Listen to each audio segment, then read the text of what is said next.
বিচারপতি অভিজিৎ গঙ্গোপাধ্যায় বিচারপতি থাকাকালীন একের পর এক নির্দেশেই কিন্তু তোলপাড় গোটা রাজ্য।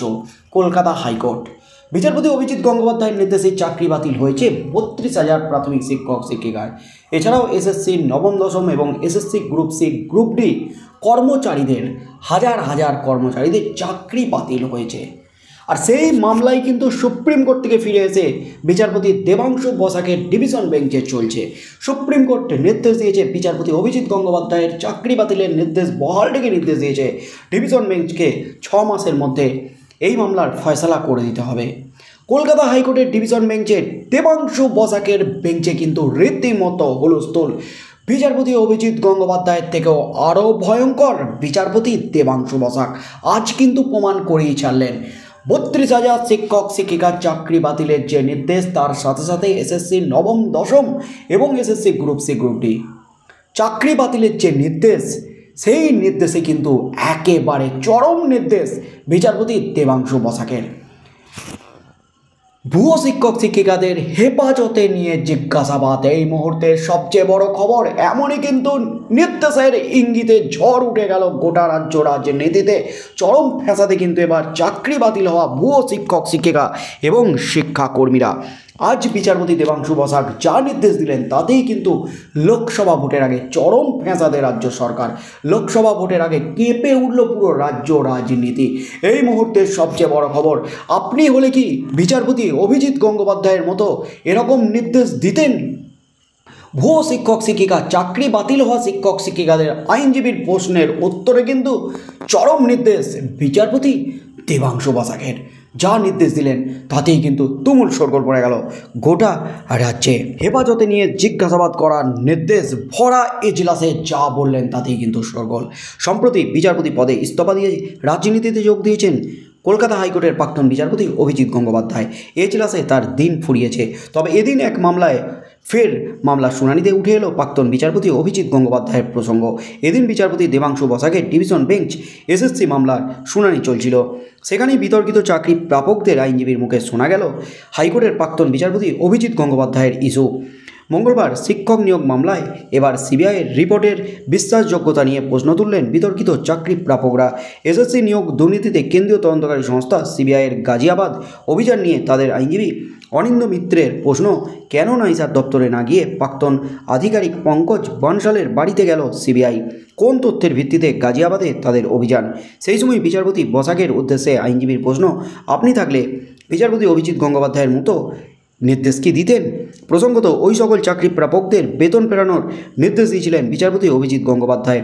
সেই ইস্যু তুলেই আইনজীবীর প্রশ্ন, এত কড়া নির্দেশ দিয়েছেন অবসরপ্রাপ্ত বিচারপতি অভিজিৎ গঙ্গোপাধ্যায়, আপনি হলে কি এই ধরনের নির্দেশ দিতে পারতেন স্যার?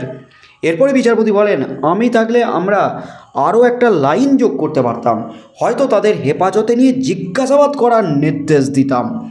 তাতেই কিন্তু কুপকাত একবারে বাতিল হওয়া চাকরি প্রাপক শিক্ষক শিক্ষিকাদের আইনজীবী একেবারে কুপকাত।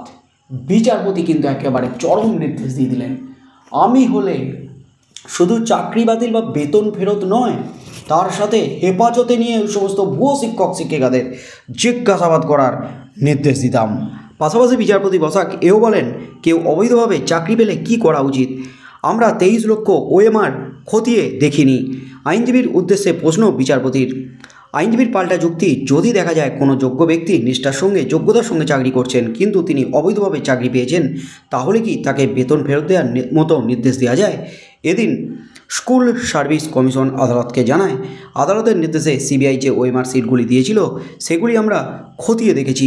এই শুনে বিচারপতি বসাকের প্রশ্ন, আদালত যদি 23 লক্ষ উত্তরপত্র পুনরায় আপনাদের খতিয়ে দেখার নির্দেশ দেয় তাহলে পারবেন কি? কমিশনের জবাব, সময় সাপেক্ষ হলেও সেটা সম্ভব। চাকরি প্রাপকদের আইনজীবীর আরও প্রশ্ন, এসএসসি নাইসার তথ্যে বিশ্বাস করছে, তবে সেখানকার প্রাক্তন আধিকারিক পঙ্কজ বানশালের কাছ থেকে উদ্ধার হওয়া হার্ড ডিস্কের তথ্যের উপর বিশ্বাসযোগ্যতা রয়েছে তাদের। এরপরই বেতন ফেরতের নির্দেশের কথা তুলে ধরেন আইনজীবী। এই মুহূর্তের সবচেয়ে বড় খবর, কলকাতা হাইকোর্টে কিন্তু বিচারপতি দেবাংশু বসাকের এজলাসে রীতিমতো তোলপাড়। আপনি থাকলে কি বিচারপতি অভিজিৎ গঙ্গোপাধ্যায়ের মতো এত কড়া নির্দেশ দিতে পারতেন? ভরা এজলাসে এই প্রশ্ন শুনি জোর দিয়ে বিচারপতি দেবাংশু বসাক হুঙ্কার ছাড়লেন, আমি হলে তাদের হেফাজতে নিয়ে জিজ্ঞাসাবাদ করার নির্দেশ দিতাম। এমনই কিন্তু চরম নির্দেশে একেবারে কুপকাত বাতিল হওয়া শিক্ষক শিক্ষিকাদের আইনজীবী। অর্থাৎ যে সমস্ত শিক্ষক শিক্ষিকার চাকরি বাতিল হয়েছে তাদের কিন্তু চাকরি যে বাতিল হতেই চলেছে ভবিষ্যতে, সেদিকেই কিন্তু ইঙ্গিত দিয়ে দিলেন বিচারপতি দেবাংশু বসাক। কেউ যদি বেআইনিভাবে চাকরি পেয়ে থাকে তাদের সাথে কি করা উচিত, কেউ যদি ঘুষ দিয়ে চাকরি পায়, টেট পরীক্ষা না দিয়ে চাকরি পায়, টাকার বিনিময়ে চাকরি পায়, তাদের বিরুদ্ধে কি করা উচিত আপনারা বলুন। এমনই কিন্তু প্রশ্ন তুললেন বিচারপতি দেবাংশু বসাক। অর্থাৎ বিচারপতি অভিজিৎ গঙ্গোপাধ্যায় থেকেও কিন্তু ভয়ঙ্কর বিচারপতি দেবাংশু বসাক। সুপ্রিম কোর্টের নির্দেশে কিন্তু বিচারপতি দেবাংশু বসাকের এজলাসে চলছে এই মামলা। অর্থাৎ বিচারপতি অভিজিৎ গঙ্গোপাধ্যায়ের অবসর নেওয়ার পরপর যারা উচ্ছ্বাস প্রকাশ করেছিলেন, যারা খুশিতে একেবারে নাচানাচি শুরু করে দিয়েছিলেন, তাদের মাথায় কিন্তু একেবারে বজ্রাঘাত। কারণ বিচারপতি অভিজিৎ গঙ্গোপাধ্যায় থেকেও ভয়ঙ্কর বিচারপতি দেবাংশু বসাক। এছাড়াও আরও একাধিক কলকাতা হাইকোর্টের বিচারপতি আছেন যারা কিন্তু বিচারপতি অভিজিৎ গঙ্গোপাধ্যায়ের মতোই দুর্নীতির বিরুদ্ধে কড়া কড়া রায় দিচ্ছেন। তার মধ্যেই কিন্তু আজ চরম নির্দেশ। বিচারপতি অভিজিৎ গঙ্গোপাধ্যায় যা রায় দিয়েছেন তার সাথে আরও একটা লাইন যোগ করে দিতাম, সমস্ত বেআইনি ভুয়ো শিক্ষক শিক্ষিকাদের হেফাজতে নিয়ে জিজ্ঞাসাবাদ করার নির্দেশ দিতাম। এই নির্দেশই কি ভবিষ্যতে দিতে চলেছেন বিচারপতি দেবাংশু বসাক? বিচারপতি দেবাংশু বসাকের এই মন্তব্যে কিন্তু চরম হইচই পড়ে গেল গোটা রাজ্য রাজনীতিতে। আজ রীতিমতো কলকাতা হাইকোর্টে তোলপাড়। বিচারপতি অভিজিৎ গঙ্গোপাধ্যায় ইস্তফা দিল। বিচারপতি অভিজিৎ গঙ্গোপাধ্যায়ের নির্দেশ যে কাঁপিয়ে দিচ্ছে গোটা রাজ্যকে, তেমনই কিন্তু মনে করছেন ওয়াকিবহল মহল।